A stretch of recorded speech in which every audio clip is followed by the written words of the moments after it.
السلام علیکم ورحمۃ اللہ وبرکاتہ۔ محترم ناظرین، کیسے ہو؟ خیریت سے ہوں گے؟ اللہ تعالیٰ آپ کو اسی طرح اپنے حفظ اور امان میں رکھے۔ آج ہم بات کرنے والے ہیں، اور آج ہم ایک بہت ہی عظیم اور ایک بہت ہی پیاری سنت کے سلسلے میں یہ بات سیکھنے والے ہیں اور سمجھنے والے ہیں، اور وہ بات ہے اور وہ سنت ہے مسواک کی سنت۔ اس کے کیا کیا فائدے ہیں؟ مسواک کرنے سے دنیا کے کیا فائدے حاصل ہوتے ہیں؟ مسواک کرنے سے آخرت کے کیا فائدے حاصل ہوتے ہیں؟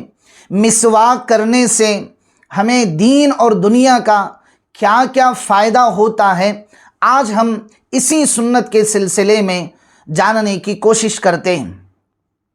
تو سب سے پہلی چیز ہم مسواک کے سلسلے میں سمجھتے ہیں کہ مسواک کتنی لمبی ہونی چاہیے اور مسواک کا سائز کیا ہونا چاہیے، یہ سب سے پہلی چیز سمجھتے ہیں۔ دوسرے نمبر پر سمجھتے ہیں مسواک کے کرنے کا کون سا طریقہ مسنون ہے، کون سا طریقہ سنت سے ثابت ہے، اور جس کے بارے میں ہم لوگ بہت ساری غفلتیں برتتے ہیں، اس لیے کہ اللہ کے نبی صلی اللہ علیہ وسلم خود فرماتے ہیں کہ جو کام میری سنت کے مطابق ہوگا اس میں اللہ تبارک و تعالی دنیا اور آخرت کا خیر رکھیں گے۔ تو جو یہ حضور صلی اللہ علیہ وسلم کی سنت ہے، اس سنت کی ادائیگی میں کون سا طریقہ مسنون ہے، ثابت بالسنہ ہے، آج کے سبق میں ہم یہ بھی سیکھنے کی کوشش کرتے ہیں۔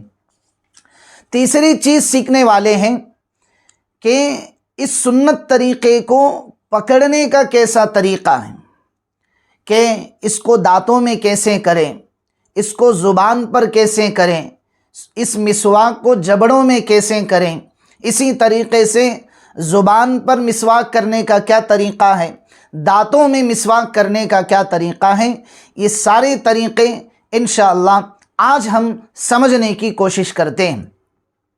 اور چوتھے نمبر پر کون سے موقع ایسے ہیں جن موقعوں پر مسواک کرنا بہت ہی ضروری ہوتا ہے، کہ جن موقعوں پر مسواک کرنے کے بہت سارے دنیا اور آخرت کے فائدے حاصل ہوتے ہیں۔ تو انشاءاللہ آج ہم مسواک کے سلسلے میں 4 بہت ہی اہم باتیں سیکھیں گے۔ سب سے پہلی بات سیکھنے والے ہیں مسواک کا سائز کتنا ہونا چاہیے، اور دوسرے نمبر پر سیکھنے والے ہیں مسواک کو اس کو کرنے کا کیسا طریقہ ہے، کس طریقے سے مسواک کرنا چاہیے، اور وہ طریقہ ثابت بالسنہ ہے۔ اور تیسرے نمبر پر ہم سیکھنے والے ہیں مسواک کس کس جگہ پر اور کس کس طریقے سے کریں، دانتوں میں کیسے کریں، جبڑوں میں کیسے کریں، زبان پر کیسے کریں۔ اور چوتھے نمبر پر ہم سیکھیں گے کن کن موقعوں پر مسواک کرنا جو ہے سنت سمجھا گیا ہے، اور ان موقعوں پر کرنے سے دنیا اور آخرت کے بہت سارے فائدے حاصل ہوں گے۔ اور 5ویں نمبر پر جو ہم لوگ بہت سی مرتبہ اسے بھول جاتے ہیں، اس سنت کی ادائیگی میں ہم بھول جاتے ہیں، وہ طریقہ ہے کتنی مرتبہ اس کو بھگونا چاہیے اور کتنی مرتبہ بھگو کر اس کو استعمال کرنا چاہیے۔ یہ 5 باتیں آج ہم مسواک کے سلسلے میں سیکھتے ہیں۔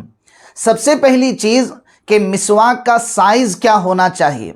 تو مسواک کا سائز جو ہے وہ انگلی کے بقدر ہونا چاہیے، زیادہ لمبی نہ ہو، زیادہ چھوٹی بھی نہ ہو۔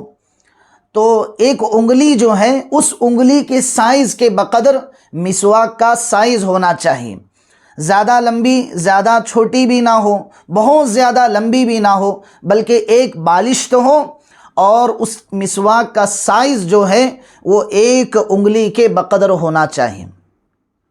دوسرے نمبر کی چیز جو ہے وہ ہم سمجھتے ہیں مسواک کو پکڑنے کا طریقہ کیا ہے۔ آپ دیکھیے اللہ کے نبی صلی اللہ علیہ وسلم ارشاد فرماتے ہیں کہ مسواک کو پکڑنے کا مسنون طریقہ یہ ہے کہ آدمی جو ہے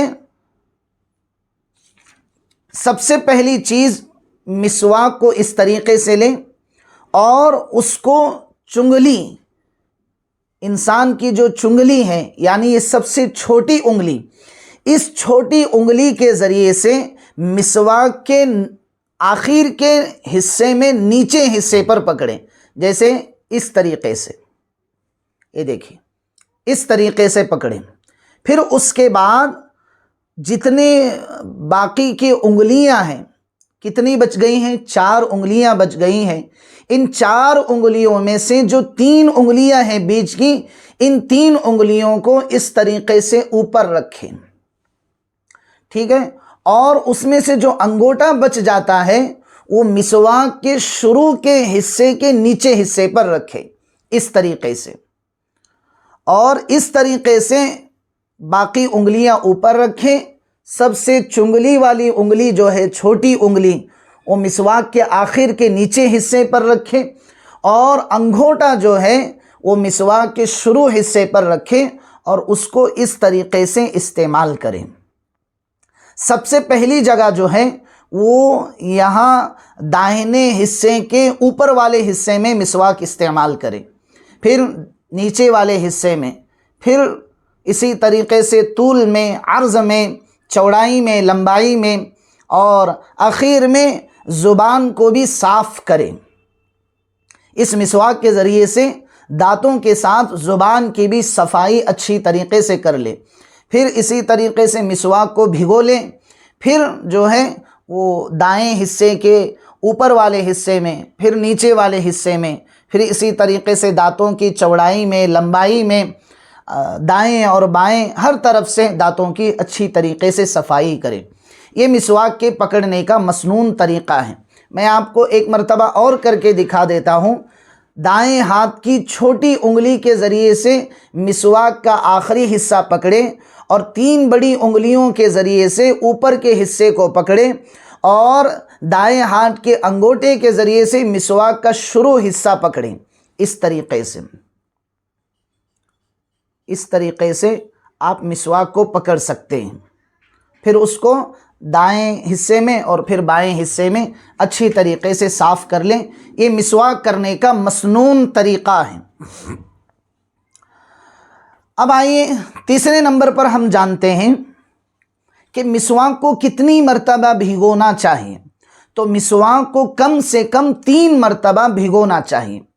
مثال کے طور پر پہلی مرتبہ اس کو بھگویا، پھر اس کے ذریعے سے مسواک کیا، پھر دوسری مرتبہ اس کو پانی سے بھگو لیا، پھر اس کو مسواک کیا، پھر تیسری مرتبہ اس کو پانی سے بھگو لیا، پھر مسواک کر لیا۔ اس طریقے سے 3 مرتبہ کم سے کم مسواک کو کرنے کے وقت میں بھگونا مسنون ہے۔ یہ 3 باتیں ہوئیں۔ چوتھی بات آپ کے سامنے یہ رکھنی ہے کہ مسواک جو ہے دانتوں میں کیسے کریں، زبان پر کیسے کریں۔ تو دانتوں میں جو ہے لمبائی پر کرے، عرضن کرے، اس طریقے سے، اس طریقے سے، اور دانتوں میں لمبائی کے حساب سے کریں، اور زبان پر جو ہے لمبائی کے حساب سے کریں، اور دانتوں میں جو ہے چوڑائی کے حساب سے کریں۔ تو زبان پر جو ہے اس طریقے سے لمبائی کے حساب سے کریں، اور دانتوں میں جو ہے وہ چوڑائی کے حساب سے کریں۔ تو دانتوں میں طولن رہے گا اور زبان پر جو ہے وہ عرضن رہے گا۔ تو یہ طریقہ آپ نے سمجھ لیا ہوگا۔ تو یہ 4 طریقے جو ہیں مسواک کے کرنے کے ہیں۔ اب 5ویں چیز ہم سمجھتے ہیں کن موقعوں پر مسواک کرنا مسنون ہے۔ تو سب سے پہلی چیز ہے سونے کے بعد اٹھنے پر۔ سو کر جب انسان اٹھتا ہے تو اسے سب سے پہلے جو کام کرنا ہے، فراغت کے حاصل کرنے کے بعد مسواک کرنا ہے۔ دوسرے نمبر پر وضو کے کرتے وقت میں، وضو کرتے وقت میں بھی مسواک کرنا سنت ہے۔ اور تیسرے نمبر پر قرآن مجید کی تلاوت کے موقع پر مسواک کرنا چاہیے۔ اور 5ویں نمبر پر حدیث شریف کے پڑھتے وقت میں، حدیث شریف کے پڑھنے کے وقت میں بھی مسواک کرنا چاہیے۔ تو یہ 4 طریقے ہیں: